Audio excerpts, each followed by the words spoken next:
Kind William and the Water Sprite by Juliana, Horatia, Ewing. There once lived a poor weaver, whose wife died a few years after their marriage. He was now alone in the world except for their child, who was a very quick and industrious little lad, and moreover of such an obliging disposition that he gained the nickname of Kind William.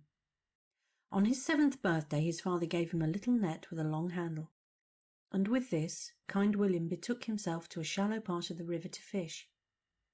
After wandering on for some time, he found a quiet pool dammed in by stones, and here he dipped for the minnows that darted about in the clear brown water. At the first and second casts he caught nothing, but with the third he landed no less than 21 little fishes, and such minnows he had never seen, for as they leaped and struggled in the net, they shone with alternate tints of green and gold. He was gazing at them with wonder and delight, when a voice behind him cried in piteous tones, "Oh, my little sisters! Oh, my little sisters!" Kind William turned round and saw, sitting on a rock that stood out of the stream, a young girl weeping bitterly. She had a very pretty face, and abundant yellow hair of marvellous length, and of such uncommon brightness that even in the shade it shone like gold. She was dressed in grass green, and from her knees downwards she was hidden by the clumps of fern and rushes that grew by the stream. "What ails you, my little lass?" said Kind William. But the maid only wept more bitterly, and wringing her hands repeated, "Oh, my little sisters! Oh, my little sisters!" presently adding in the same tone, "The little fishes! Oh, the little fishes!" "Dry your eyes and I will give you half of them," said the good-natured child, "and if you have no net you shall fish with me this afternoon." But at this proposal the maid's sobs redoubled, and she prayed and begged with frantic eagerness that he would throw the fish back into the river. For some time Kind William would not consent to throw away his prize, but at last he yielded to her excessive grief, and emptied the net into the pool, where the glittering fishes were soon lost to sight under the sand and pebbles. The girl now laughed and clapped her hands. "This good deed you shall never rue, Kind William," said she, "and even now it shall repay you threefold. How many fish did you catch?" 21, said Kind William, not without regret in his tone. The maid at once began to pull hairs out of her head, and did not stop till she had counted 63, and laid them together in her fingers. She then began to wind the lock up into a curl, and it took far longer to wind than the 63 hairs had taken to pull.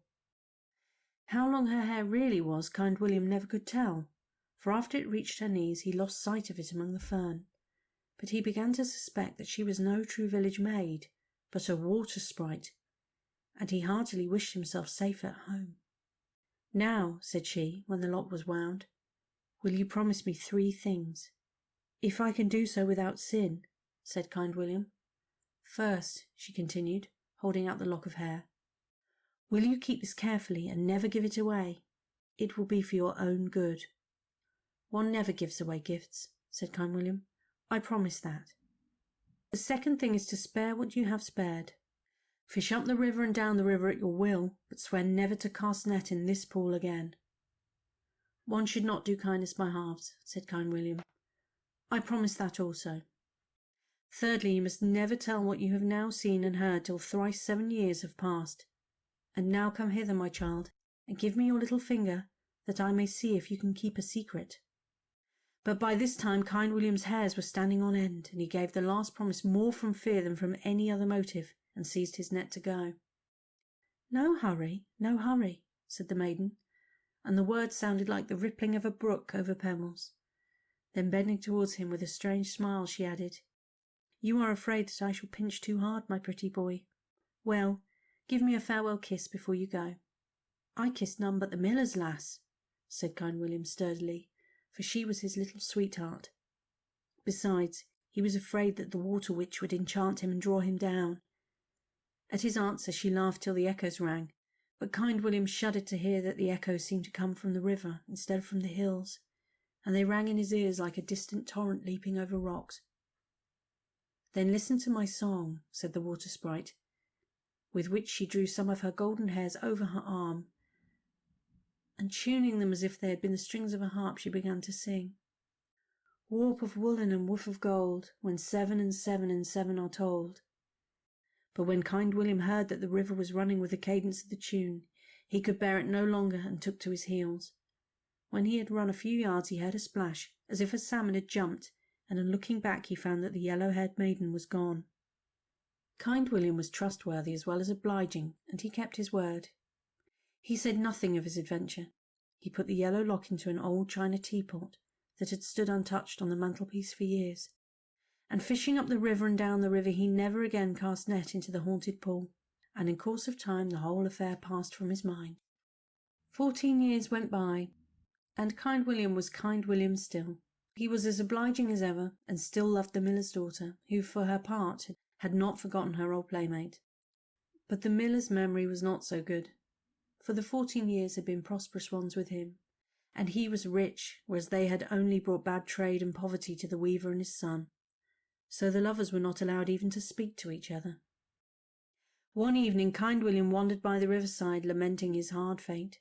It was his 21st birthday, and he might not even receive the good wishes of the day from his old playmate. It was just growing dusk, a time when prudent bodies hurry home from the neighbourhood of fairy rings, sprite-haunted streams and the like, and Kind William was beginning to quicken his pace, when a voice from behind him sang, "Warp of woolen and woof of gold, when 7 and 7 and 7 are told." Kind William felt sure that he had heard this before, though he could not recall when or where, but suspecting that it was no mortal voice that sang, he hurried home without looking behind him. Before he reached the house he remembered all, and also that on this very day his promise of secrecy expired. Meanwhile, the old weaver had been sadly preparing the loom to weave a small stock of yarn, which he had received in payment for some work. He had set up the warp, and was about to fill the shuttle, when his son came in and told the story, and repeated the water sprite's song. "Where is the lock of hair, my son?" asked the old man. "In the teapot still, if you have not touched it," said Kind William, "but the dust of 14 years must have destroyed all gloss and colour."